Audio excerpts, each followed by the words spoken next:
नमस्कार विद्यार्थियों, मैं राजेश गुप्ता, सहायक आचार्य राजनीति विज्ञान, बाबू शोभाराम राजकीय कला महाविद्यालय अलवर। आपका पुनः राजनीति विज्ञान की इस ऑनलाइन कक्षा में आप स्वागत है। आज हम एक महत्वपूर्ण टॉपिक पर चर्चा करने वाले हैं और वो है दबाव समूह। दबाव समूह। हमने पूर्व के वीडियोस में जो राजनीतिक दल है उनके बारे में चर्चा की, राजनीतिक दल के टॉपिक को समझने का प्रयास किया। यह है दबाव समूह। राजनीतिक दल और दबाव समूह दोनों ही एक लोकतंत्र के लिए बहुत ज्यादा जरूरी है। बिना राजनीतिक दल के भी लोकतंत्र सही रूप से काम नहीं कर सकता और जो आज का जो लोकतांत्रिक दौर है, जो लोकतांत्रिक समय है, उसमें इन दबाव समूहों का होना भी बहुत ज़्यादा ज़रूरी है लोकतंत्र को स्वस्थ रखने के लिए, उसको बेहतर बनाने के लिए। तो अब हम बात करते हैं कि ये दबाव समूह हैं क्या। दबाव समूह जिस प्रकार राजनीतिक दल लोगों के समूह है, लोगों से मिलकर बनते हैं, उसी प्रकार जो दबाव समूह हैं ये भी लोगों के समूह हैं।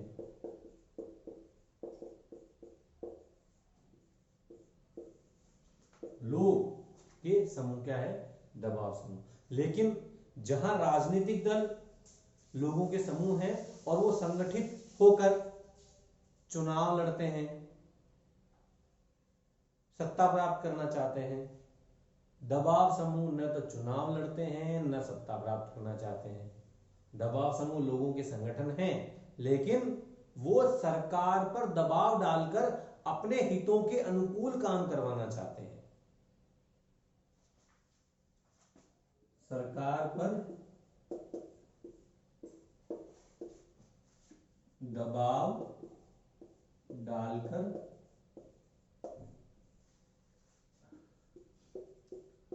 अपने हितों की पूर्ति हेतु दबाव डालना, हेतु पूर्ति करवाना, अपने हितों की पूर्ति करवाना, अपने हितों की पूर्ति करवाना। जो दबाव समूह है वो चुनाव में भाग नहीं लेते, सत्ता प्राप्त नहीं करना चाहते। जो दबाव समूह है वो लोगों के समूह होते हैं, लेकिन वो सरकार पर दबाव डालकर अपने हितों के अनुकूल काम करवाना चाहते हैं। जैसे उदाहरण के लिए व्यापारियों के समूह, श्रमिक लोगों के समूह, औद्योगिक घरानों के समूह, नौकरशाह के समूह। तो ये समूह है, ये क्या करते हैं? ये अपने विशिष्ट हितों की पूर्ति के लिए सरकार पर दबाव डालते हैं और जो अपने हित हैं, जो विशिष्ट उनकी जो मांगे हैं, उनको पूरा करवाने की कोशिश करते हैं। तो फर्क आ गया राजनीतिक दल और दबाव समूह में। राजनीतिक दल और दबाव समूह दोनों ही लोगों के संगठन हैं, लेकिन जहां राजनीतिक दल हैं वो चुनाव लड़ते हैं, सत्ता प्राप्त करना चाहते हैं, अपनी विचारधारा को लागू करना चाहते हैं, देश हित की बात करेंगे, देश हित के बारे में सोचेंगे। वहीं जो दबाव समूह है ये भी लोगों के संगठन हैं, लोगों के समूह हैं, लेकिन ये दबाव समूह इसलिए बनाए जाते हैं ताकि जिस उद्देश्य के लिए जो दबाव समूह बनाया गया है उस उद्देश्य की पूर्ति के लिए सरकार पर दबाव डाला जाए और सरकार पर दबाव डालकर उनकी जो मांगे हैं, उस समूह की जो मांगे हैं, उनकी पूर्ति के लिए प्रयास किया जाए। इनका जो उद्देश्य विशिष्ट हितों की पूर्ति है, अपने संकीर्ण हितों की पूर्ति करवाना है। दबाव समूह को देश हित से मतलब नहीं होता। ये सरकार पर दबाव डालकर अपने हितों की पूर्ति करवाना चाहते हैं। मैं उदाहरण के लिए बताया, जैसे बड़े बड़े व्यापारियों के, कृषक समुदायों के जो समूह हैं, श्रमिक वर्ग के जो समूह हैं, ये सब इस दबाव समूह में आएंगे। मैं यदि प्राचीन समय की बात करूं तो इन दबाव समूहों को बहुत अच्छा नहीं माना जाता था। इन्हें हे दृष्टि से देखा जाता था कि लोगों पर, ये सरकार पर दबाव डाल रहे हैं, उचित अनुचित साधन का प्रयोग कर रहे हैं ताकि अपने उद्देश्य की पूर्ति की जा सके। लेकिन जैसे जैसे लोकतंत्र का विकास हुआ, लोकतंत्र फला फूला, दबाव समूह को लोकतंत्र के लिए जरूरी माने जाने लगा, क्योंकि ये अपने विशिष्ट हितों की पूर्ति के लिए सरकार पर दबाव बनाते हैं। सरकार इनकी मांगों के प्रति जागरूक होती है। ये दबाव समूह नहीं होंगे तो हो सकता है सरकार निरंकुश हो जाए। तो दबाव समूह जब सही रूप में अपनी मांगे सरकार तक पहुंचाते हैं तो सरकार को उचित मांगों को पूर्ण करने के लिए प्रयास करने होते हैं। इसलिए वर्तमान लोकतांत्रिक युग में राजनीतिक दल और दबाव समूह दोनों को एक दूसरे का पूरक माना जाता है और दोनों ही लोकतंत्र के लिए बहुत ज्यादा आवश्यक माने जाते हैं। दबाव समूह के कई सारे अलग अलग नाम हैं। प्रभावक गुट इनको कहा गया है, हित समूह, प्रभावक समूह, हित समूह, गैर सरकारी संगठन, अज्ञात साम्राज्य,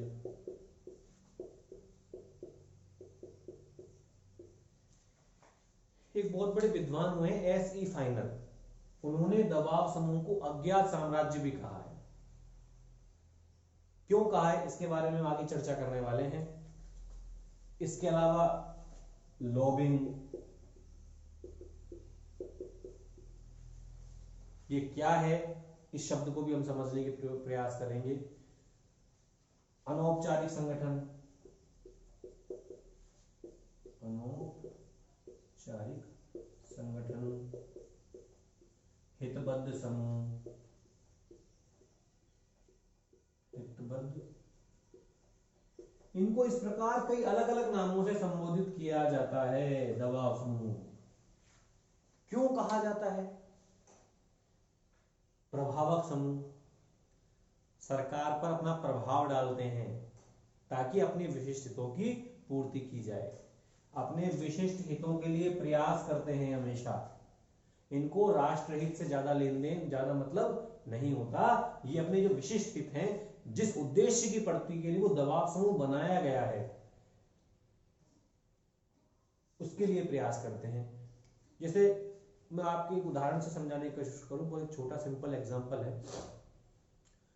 अपन जिस जगह रह रहे हैं, जिस कॉलोनी में रह रहे हैं, वहां सड़क नहीं है, वहां समुचित नालियों की व्यवस्था नहीं है, तो कई बार क्या होता है, उस कॉलोनी में जो रहने वाले लोग एक अपना समूह बना लेंगे, एक संगठन बना लेंगे।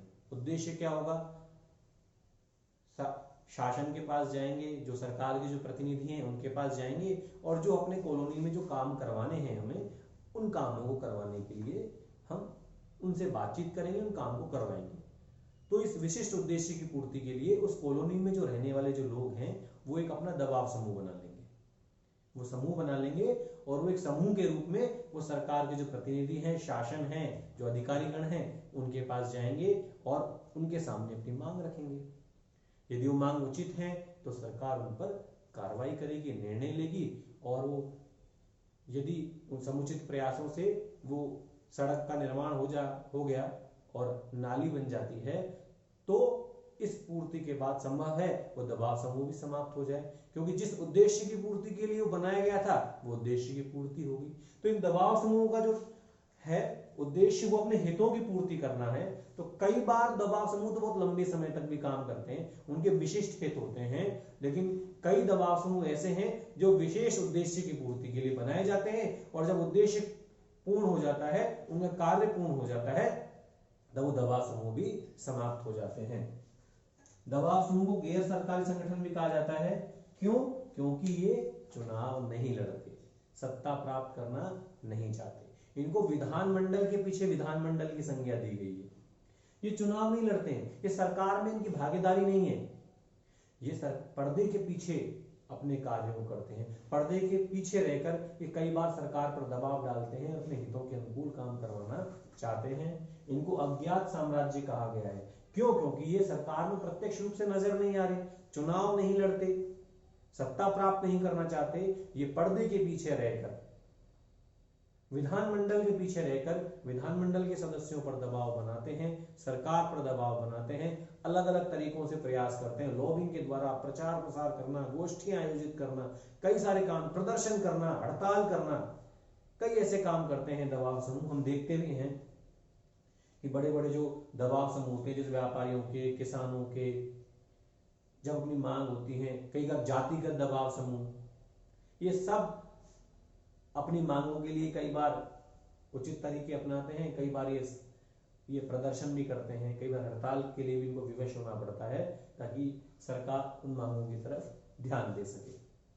अनौपचारिक संगठन, क्यों? क्योंकि औपचारिक रूप से सरकार में शामिल नहीं होते, ये अनौपचारिक रूप से अपने कार्यों को करवाते हैं, सरकार पर दबाव डालकर अपने अनुकूल प्रयास करते हैं। लॉबिंग भी कहते हैं इनको, और लॉबिंग तो करते हैं इसलिए इनको लॉबीज कहा जाता है। क्यों? क्योंकि ये सरकार को प्रभावित करने की कोशिश करते हैं अलग अलग तरीके से, कई बार बातचीत के द्वारा, गोष्ठियां आयोजित करके, कई बार उचित तरीकों से, कई बार भ्रष्टाचार करके, अनुचित तरीकों से ये अपना समूह बनाते हैं, ग्रुप बनाते हैं। लॉबी एक विधानमंडल में लोगों को अपनी मांगों, जो उनकी मांगे हैं उनके रूप, उनको समझाइश करने की कोशिश करते हैं। अपनी मांगों के लिए वो विधानमंडल के सदस्यों को प्रभावित करने की कोशिश करते हैं। कई बार वो उचित और अनुचित दोनों प्रकार के साधनों का प्रयोग करते हैं, इसलिए इनको अनौपचारिक संगठन और हितबद्ध समूह, क्योंकि अपने हितों के लिए वो हमेशा प्रयत्नशील होते हैं, इसलिए दबाव समूह को अलग अलग नामों से जाना जाता है। और वर्तमान में जो दबाव समूह है वो लोकतांत्रिक प्रक्रिया के लिए अत्यंत आवश्यक माने गए हैं।